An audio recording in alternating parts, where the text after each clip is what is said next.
Hello mga ka-Wonderham! Ang video natin ngayon ay lesson naman ng grade 9. Grade 9 naman ngayon ang pagbigyan natin, di ba Ate Ham? Yeah, welcome grade 9. Welcome back tayo sa grade 9 topic, Learning Task 3 Week 4. Apply the laws of rational exponents in simplifying the expressions.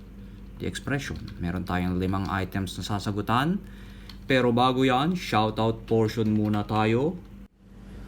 Shoutout sa ating mga ka-Wonderham na sina Shara, Baduday, Kim Dan, Hernandez Bernald, Marvy Masbate, Avril Trish Adalia, Dindi Tamayo, Bakulaw Kulangot, Preview Plays, Nictofil Lady, Krishna Kyle Morte, Adele De Leon, Sashiko, Anime is Laifu, Miko Escares.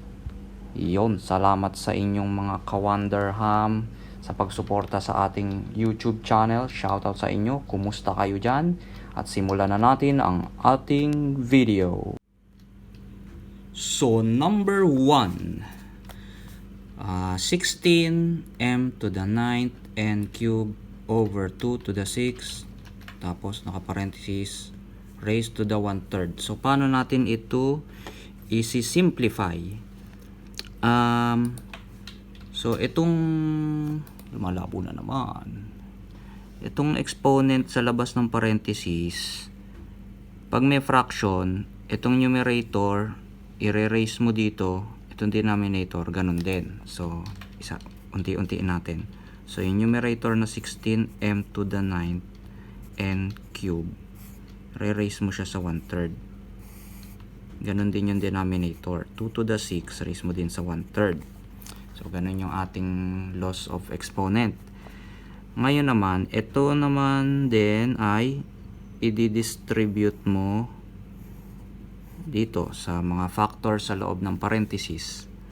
So magiging 16 raised to the 1/3, tapos yung m to the 9th i-raise mo din sa 1/3, tapos itong n cube i-raise mo din sa 1/3, tapos ito 2 to the 6 raised to the 1/3. So sa ating loss of exponent, kapag may ni-raise ka sa exponent tapos ni-raise mo uli, ipag-multiply mo itong dalawa, itong 6 times mo sa 1/3. So 6 times 1/3. So may ika-cancel tayo dito, di ba? Itong 3 cancel, 6 magiging 2 na lang. Kasi 3 divided by 3 1. 6 divided by 3 2. So equals 2. So ganun na mangyayari, pinag-multiply mo yung dalawang exponent. So, ang denominator natin magiging 2 squared na lang. So, ito naman sa taas ang ating simplify. So, 16 raised to the 1/3. Ang 16 raised to the 1/3, kapag meron tayong exponent na fraction, same lang yan sa cube root of 16. So, pag may fraction na exponent, yung denominator ng fraction, yun yung root mo. So, 1/3, kaya mo ginawang cube root of 16. Pero, since hindi naman sakto ang sagot dyan, mga 2 point something ata yan. So, ganyan na lang natin isusulat. 16 raised to the 1/3. Itong m to the 9th naman, m to the 9th raised to the 1/3. So, dalawang power. M to the 9th, i-raise mo pa sa 1/3. So, ipag-multiply mo yung dalawang exponent. So, 9 times 1/3. So, parehas na divisible by 3 to. 3 divided by 3, 1. 9 divided by 3, 3. So, 3. So, 9 times 1/3 equals 3. So, m to the 3rd na lang. So, ayun na yung sa m mo. M to the 3rd. So, n cube raised to the 1/3. So, n cube, pag ni-raise mo sa 1/3, pag multiply mo yung 3 tsaka yung 1/3, 3 times 1/3, so cancel na pareho yung 3, 1 na lang, equals 1. So n raised to the 1 na lang to, or n, kasi ang n raised to the first ay n din naman. kaya lagyan mo na rin ng 1. Okay lang naman siguro. Tapos 2 squared is equal to 4. 2 times 2 equals 4. So ayan ang ating answer sa ating unang item. So next, buburahin ko lang itong aking scratch. Okay, so number 2 na tayo. X to the 16th, y to the 8, nasa loob ng parenthesis, raised to the 3 over 8. So, gaya nung ginawa natin dito sa una, itong exponent na nasa labas ng parenthesis, i-distribute mo sa mga factor. Itong x to the 16th, yung una, tsaka y to the 8. So, magiging x to the 16th raised to the 3 over 8 times y to the 8 raised to the 3 over 8. So, yung bawat factor ni-raise mo dito sa exponent na nasa labas ng parenthesis. So, paano yan? So, di ba kapag ganyan, pag multiply natin yung mga exponent, 16 times 3 over 8. 16 times 3 over 8. So, anong sagot niyan? So, parehas tong divisible by 4. So, 4, 8, 2. 4, 8, 12, 16. So, 4. Ay, parehas na divisible by 4. Parehas na divisible by 8 pala. Nalito na po. Oh, pwede naman i-divide ulit. Pero, diretso na natin. Nalito lang po si Kuya Wonder. So, 8 divided by 8, 1. 16 divided by 8, 2. So, 2 times 3 is equal to 6. So, ayan ang sagot kapag pinag-multiply itong dalawa. So, yun ang magiging exponent ng x natin. X to the 6. So, ito namang y to the 8 raised to the 3 over 8. So, ganun din. Yung 8, multiply mo sa 3 over 8. Times 3 over 8. So, cancel na yung dalawang 8. 3 na lang. So, yun ang exponent ng y. X to the 6, y cubed. So, yan ang ating sagot sa number 2. Next, number 3, 2a squared to the 1/2 times 2a squared to the 1/3. So, paano to? So, yung exponent na nasa labas ng parenthesis, i-distribute mo uli sa factor, dalawang factor, 2 tsaka a squared. So, yung 2, i-re-raise mo sa 1/2. Yung a squared, i-re-raise mo din sa 1/2. Ito naman pangalawa, ganun din. Itong 1/3, i-distribute mo doon sa dalawang factor. So, itong 2, raise mo sa 1/3. Itong a squared, i-raise mo rin sa 1/3. So, ganyan yan pag in-expand mo. So, 2 raised to the 1/2. So, again, pag 1/2, itong denominator yung magiging root mo. Same lang siya sa square root of 2. Square root kasi 2. So, since wala namang saktong square root ang 2, yun na lang din ang ilagay natin. 2 to the 1/2. So, ito namang a squared raised to the 1/2. So, itong 2 times mo sa 1/2. 2 times 1/2. Cancel yun to 1. So, a to the first na lang to, or a. So, ito naman next, 2 to the 1/3. So, ang 2 to the 1/3 ay, again, equal siya sa cube root of 2 kasi yung denominator na 3, yun yung root. So, since hindi rin to sakto, yun na lang din muna ilagay natin, 2 to the 1/3. A squared raised to the 1/3. So, yung 2, ito times mo sa 1/3. 2 times 1/3 equals to 2/3. 2 times 1, 2. Copy mo yung denominator. So, 2/3. So, a to the 2/3. A to the 2 over 3. So, yan na ba ang ating final answer? Hindi pa kasi may dalawa tayong 2, may dalawa tayong a. Kailangan pa natin yung simplify. So, burahin muna natin ito ulit. So, paano natin ito isi-simplify? So, So, pagdikitin muna natin yung dalawang 2. So, 2 to the 1/2 times natin sa 2 to the 1/3. So, kapag ganyan naman, same na factor, 2, yung factor mo. Tapos, may magkaiba kang exponent. Paano mo isi-simplify yan? Ipag-a-add mo yung exponent. So, 1/2, i-a-add mo sa 1/3. So, 1/2, i-a-add mo plus 1/3. Yung exponent, i-a-add mo. So, anong sagot? So, magkaiba sila ng denominator. Kukuhanin natin yung common denominator. So, multiply na lang natin. 2 times 3 is equal to 6. Tapos, cross multiply natin. 3 times 1, 3. 2 times 1, 2. So, reviewin nyo na lang yung adding dissimilar fractions. So, ayan yun. Meron din tayong video nyan. So, 3 plus 2 is equal to 5 over 6. So, 1/2 plus 1/3 is equal to 5 over 6.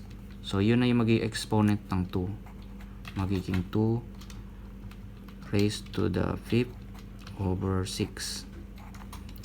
So, ayan. Ngayon, yung A, ganun din. So, itong isa nating A ay A to the first lang. So, A to the first times itong isa A to the 2/3. A raised to 2/3. So, ganun din. Ipag-a-add mo lang yung mga exponent. Pag same ang factor, different exponent, multiply mo, ipag-a-add mo yung exponent. 1 plus 2/3. So, 1 plus 2/3. So, anong sagot dito? So, pagparehuhin natin ang denominator. So, 1, pwede mong gawing 3 over 3. Kasi, 3 divided by 3, 1 din yun. So, 3 over 3 plus 2/3 is equal to 3 plus 2, 5 over 3. So, 1 plus 2/3 is equal to 5 over 3. Ito ang magiging exponent ng A. So, A raised to 5 over 3. So, ang ating final answer sa number 3 ay ito, sulat natin. 2 raised to 5 over 6 times A raised to 5 over 3. So, ito yan. Sinimplify natin ito. Sinimplify natin to. So, ito yung pinaka-final answer sa ating number 3. Okay, so next, huwag na tayo magbura. Isulat na lang natin ulit dito. Number 4. X, ay, but 10. Magbura pa rin tayo dahil nagkamali ako ng sinulat. X raised to the 10th raised to 1/5 plus x to the 4th raised to 1/2. So, una natin isi-simplify ito bago ito. So, ito muna. So, x, ni-raise mo sa 10, ni-raise mo pa sa 1/5. So, sa laws of exponent, pag mo multiply mo itong dalawa, 10 times 1/5. 10 times 1/5. So, divisible by 5 pareho. Cancel na itong 5. 10 divided by 5, 2. So, equals 2. So, ito na yung exponent ng x. Sulit natin x squared. X squared na to. Plus, so plus yun yung ating problem. So, ito naman simplify natin. X to the 4th raised to 1/2. So, yung 4 ita-times mo sa 1/2. 4 times 1/2. Divisible by 2. Cancel na yung 2. Yung 4, magiging 2 na. 2 times 1 equals 2. So, ito na yung exponent ng x natin dito. So, x squared. So, kapag ganito, x squared plus x squared, so parehas silang x, parehas sila ng exponent. Pag-a-addin mo lang sila, yung coefficient nila. Di ba ang coefficient nito 1? Ito 1 din. 1x squared plus 1x squared is equal to 2x squared. So, yan ang sagot sa ating number 4. Next naman, number 5. Dito ko na kaya isulat ang number 5 sa kabilang side ng notebook. So, number 5. 3q 5 over 2 r 1/4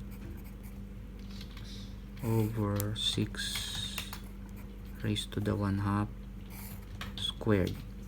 Yan. So, paano naman to?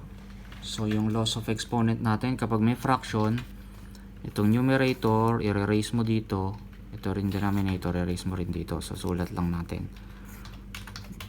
Para makita natin kung ano ibig kong sabihin. Sulat mo yung numerator, tapos erase mo siya sa squared. So, ganun din yung denominator. Sulat mo yung denominator, 6 raised to the 1/2. Erase mo din siya dito. So, parehas mo silang ni-raise sa squared kasi nakaparenthesis sila.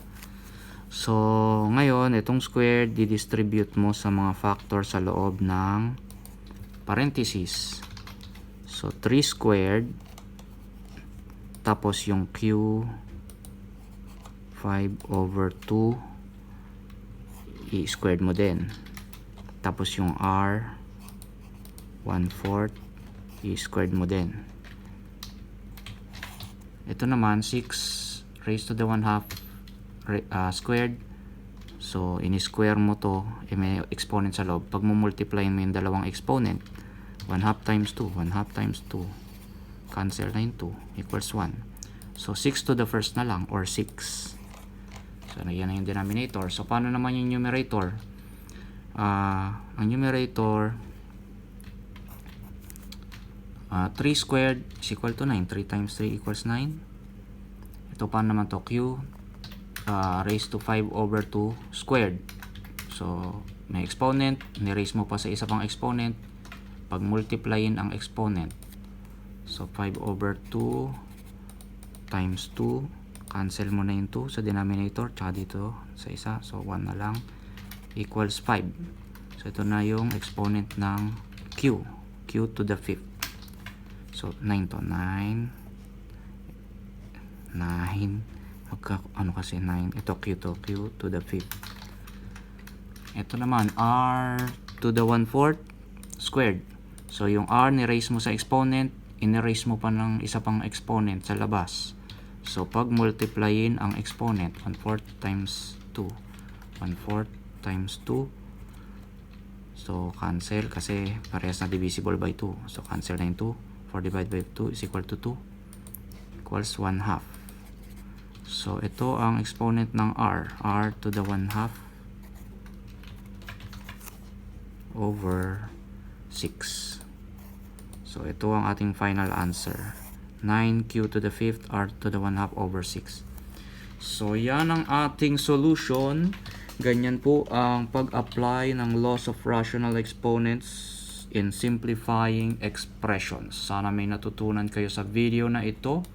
Kung may natutunan po kayo, please like, share sa inyong mga friends, classmate, tropa, and crush. And subscribe, di ba Ate Ham? Yes. Bye-bye! Bye-bye.